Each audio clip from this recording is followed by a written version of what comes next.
Good morning. We have acquired a new wee friend. Yesterday evening, this boyo here decided to land in our backyard.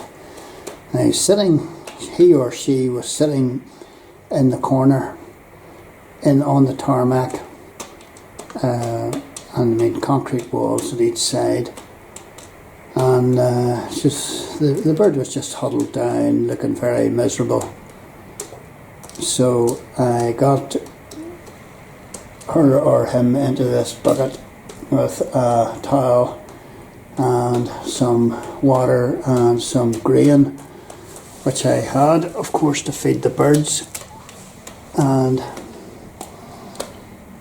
the pigeon has spent the night in the garage, because if it had been out in that rain,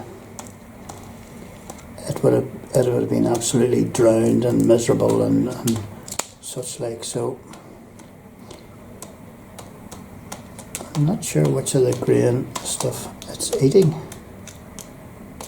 I've thrown out a selection here. I'm not quite sure what it likes, but it's a lot more perky than yesterday. It's a nicely marked thing, probably a racing pigeon. I see two yellow rings on it.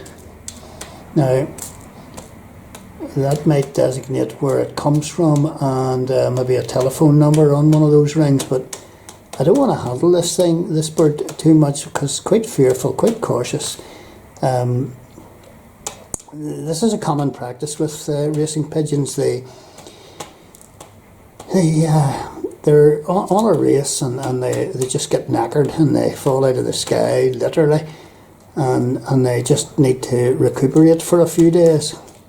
So that's what we'll do, and if the bird doesn't disappear, I'll allow it to escape, no problem. I'll open the garage door and see what happens. But we have a cat knocking about our billy, and I don't want to put temptation in the cat's way either. So I've got a phone number for a guy in Lambeg that might leave the pigeon over with. I don't know. We'll see. But I have a selection of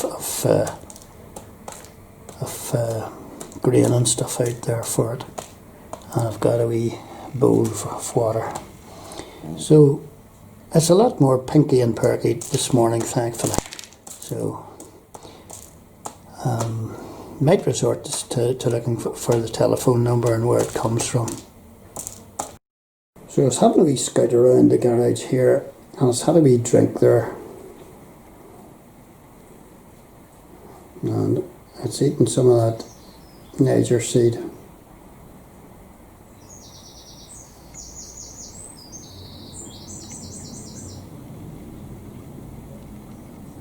I'll leave it for another wee while, let it do a bit of investigating on its own, rest up a bit more. It knows that there's food and drink there for it. I've just opened the garage door to see whether the pigeon wants to fly. I don't want to restrict it. This boyo here doesn't appear to have any intention of going anywhere. There's a green ring there, and there's a yellow ring, and they will hopefully provide some information. I think this pigeon has a ring on the other leg as well. Let's have a check.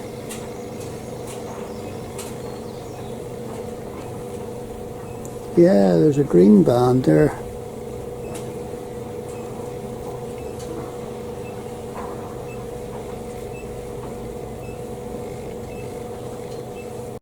So just to cut a long story short, we arrived over at Newtonbreda Pigeon Society loft, and the guys there took the pigeon and examined it. Unfortunately, there was a nasty puncture wound underneath one of the pigeon's wings. Now, obviously, I hadn't, stretched out its wings and checked for that. The pigeon had probably been attacked by a hawk in flight, and the only bird really that I know that would do that would be a peregrine. So this pigeon is lucky to have even survived that. Now, it could well have been a sparrowhawk, I don't know, but I would have thought that a peregrine's more likely. The boys looked at the ring and established that the pigeon came from in and around Carrickfergus. So, that pigeon could have been flying from anywhere in a race, say up from Cork or over from Galway or whatever, and has been ambushed by possibly a peregrine, and they sustained this wound. So, I've come across birds before that have been attacked in a similar way, and really the chances of this one surviving that, even though it looks as red as rain, I wouldn't give, it's 50-50. The guys said it would survive, but maybe they were only saying that to cheer me up, I don't know. Anyway, that's the story of our pigeon friend. I'll be sorry if it's a beautiful bird, and I'll be sorry if that happened to it, but if it died of the injury. But this is life. Okay.